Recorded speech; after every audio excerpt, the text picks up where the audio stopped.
All right, ladies and gentlemen, your childhood fears have now come back to haunt you. Well, okay. When I was a kid, a little movie came on. I forget which. I think it was the USA Network. Mm-hmm. My sister, who was 3 years older than me, I think she was 10 at the time. Oh, good. No. Oh, wait. When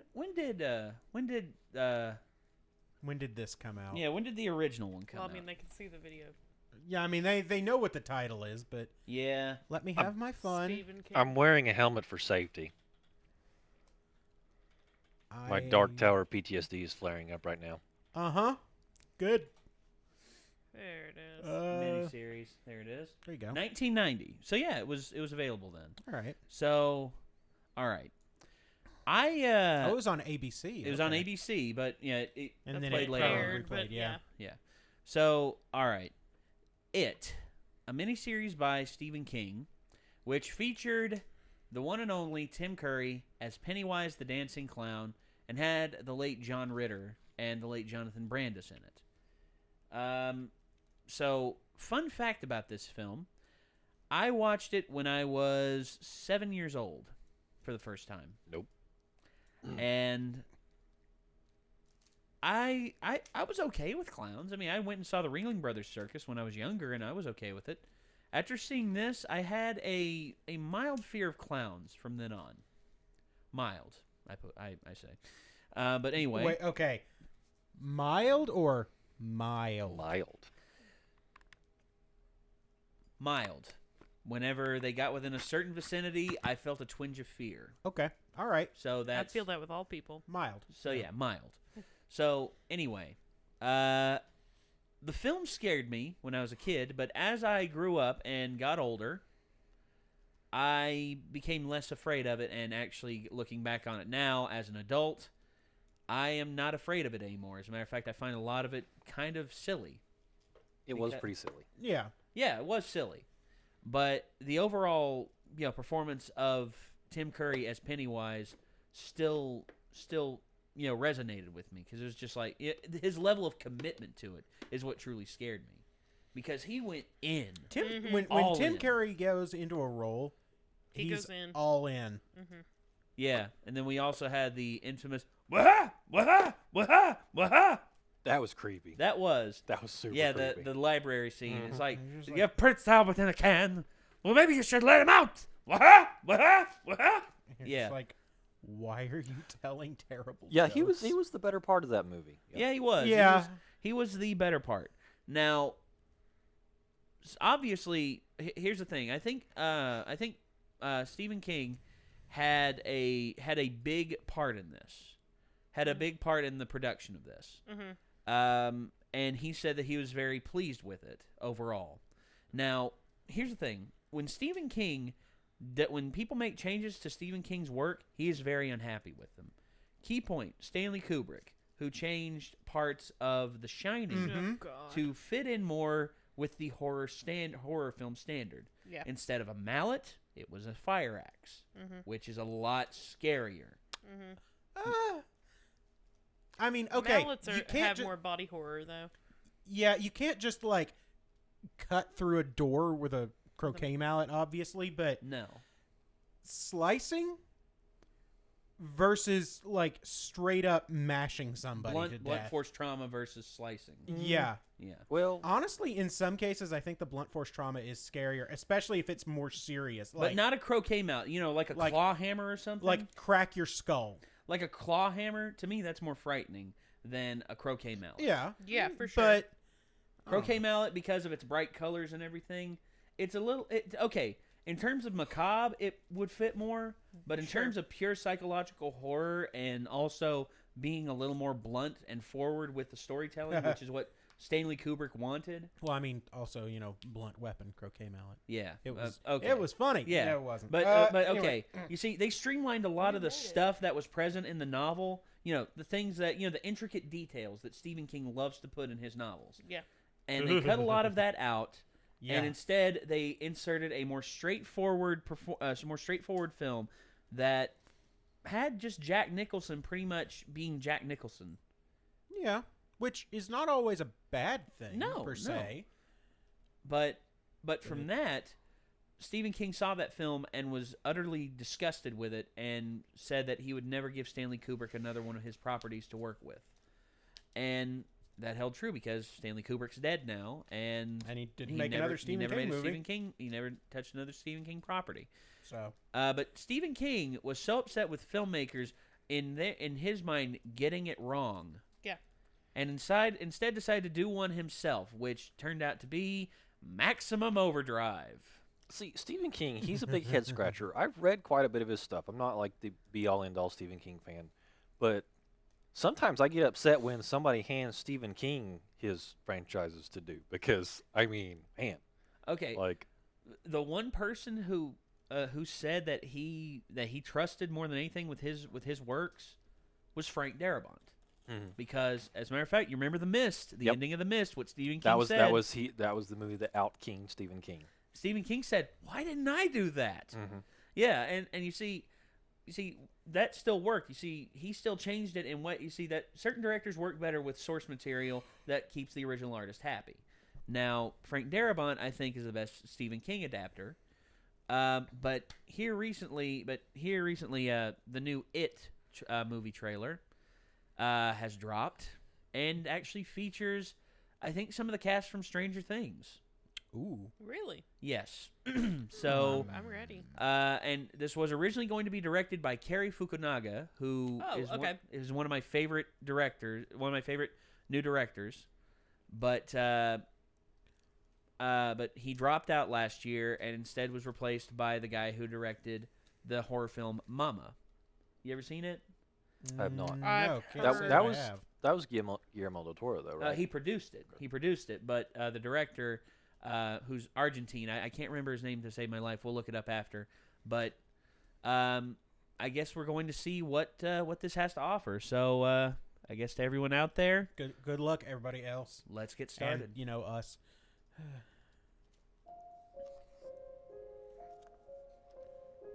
Wow, that's a movie trailer. I tells you what. She's all ready, Captain. Thanks, Billy. What a good big brother. A terrible big brother. That's a lot of rain. That's a lot of rain. No. What do you If think he about wanted it? to go out and play, that's on him. Yep. It's not the older brothers. Oh, Oh, Nice job, kid. that's a Friggin' Plano government move if I've putting- ever seen one. sawhorses out in the middle of the road for no reason. How it should have ended. Just concussion. Concussion, him waking up in the hospital. It's like, what happened to my boat? We don't know, son, but you're all right. You're all right. Oh, no. Incorrect. Don't like it. No, sir. It has nothing to do with the clown aspect. It's just don't like things in sewers. Mm-mm. Nope. Unless they're of the mutant ninja teenage variety. Yes. Disappeared 6 times in Remember the curfew? They said not honestly. Could do worse. Way worse. So kids disappear. So That kids was a disappear spaghetti. Saw something. There was this. Clown. Hey! Yep, It's that Finn. Was, that was Finn Wolfhard. Yeah, I saw him too. That's probably not how you say his name. I didn't know Wyndham was in this movie. Sewers. That's where it lives. Damn it, where's 11? I mean, to be fair, Oh, wait. Millie Is Bobby this Brown replacing would the? stop this. Oh, I think it is. It's replacing the book scene.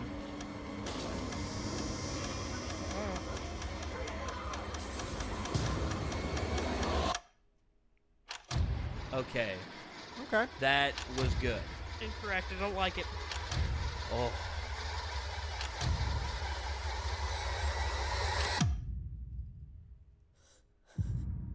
Bill, if you'll come with me, you'll float too. You'll No. float too. You'll No. float too. You'll float too. You'll float too. Incorrect. I don't like it. Jesus. I rebuke it. It's dark-sided. Okay. Oh. Okay. The director. Let me get the name. Okay, Andreas Muschietti. Okay. Okay, Cary but Fukunaga Fukunaga wrote stayed the on as the screenplay. screenwriter. Yes, I like that. Okay. All I right. saw a whole lot of horror movie cliches in there. Oh, sure, yeah. Of Well, I course. mean, yeah. Like- But okay, go ahead. Like Oh the my God. the movement for Pennywise, I was like, oh, that just killed it for me. Actually, that didn't really kill it for me because there wasn't a whole lot going on in there that was like, well, we didn't see Pennywise in his normal way. We didn't see the super Tim Curry like joking around Pennywise. Yeah. I think one thing they're wanting to do with this film is make it. As Cary Fukunaga, I heard him say in an interview, he wanted to make this an unconventional horror film. He wanted to do things that other horror films didn't do, but in a way that would twist it into horror. But you have to make the trailer look like a horror movie, or people are probably not going to see it. Right. Well, the thing is, though, that it is an established horror. I mean, Sure. it's got a Deal. lot of horror cliche in it. Oh, But, yeah, yeah. that's true. But Need we forget who wrote it? Is it a horror cliche if you originate it? If the cliche becomes itself, it becomes popular enough to where the that's just I guess. okay. For instance, have you seen the movie Love Story? Yes. I know what Love Story is. I haven't seen it. Okay, well, that is the originator of the woman getting sick and dying Yep. of cancer. Mm-hmm.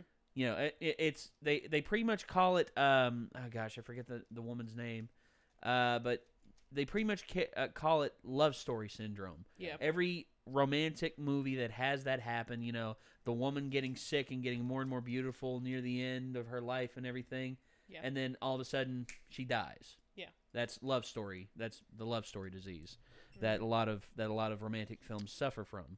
Yeah. And it started with Love Story. Right. But And when Love Story did it, it wasn't a cliche yet. no, Yeah. no, Right. So See, the thing is, if they're gonna do an unconventional horror movie, make the trailer unconventional. That trailer looked like well, every other horror Well, movie here's- A trailer. Here's lot the of people thing. like that kind of stuff. Though. no. Well, here's another thing as well. A lot of the filmmakers don't have control over the trailer. That's also a very important point. Yeah, because there are companies out there that do nothing but make movie trailers for. Yeah, the movie company tells them what to do, And gives they them- work with the scenes they have, Yes, which may not all end up in the film. I know. But, Rogue One. But the thing of it is, like, you look at how he was moving across the basement, and I mean, they're keeping a lot of stuff from the original, Mhm. but I don't know. It's Well, just, I think that maybe the miniseries might have ruined it already. Well, it really depends. I mean, because they're changing up one thing: timeline. The timeline in the original was in the 50s. This, you saw the car that was there. Oh yeah, That was a Pontiac Grand Am, Mhm. which Was was it- popular in the late 70s. Was it in the and early 50s? 80s. Because there were multiple disappearances. times. There were multiple time periods The where like ori- yeah. there were disappearances and they But- skip forward. It's every And then 30 the years. kids and then they grow up. It's every Right. 30 years. Okay. That's what the original source material stated. But the original was set in the 50s. The original Stephen King story was set in the 50s. Okay. But it was they they- came back in the 80s. Okay. Yeah. so that's now what it was. it's the 80s in this, and they're coming back in the 2010s. Okay. Now, if they do, from what it's looking like, this is just strictly the past. 1957 to 1958 is It's when when they are kids. Georgie disappears. Yeah. So yeah. So, I think this will be set in the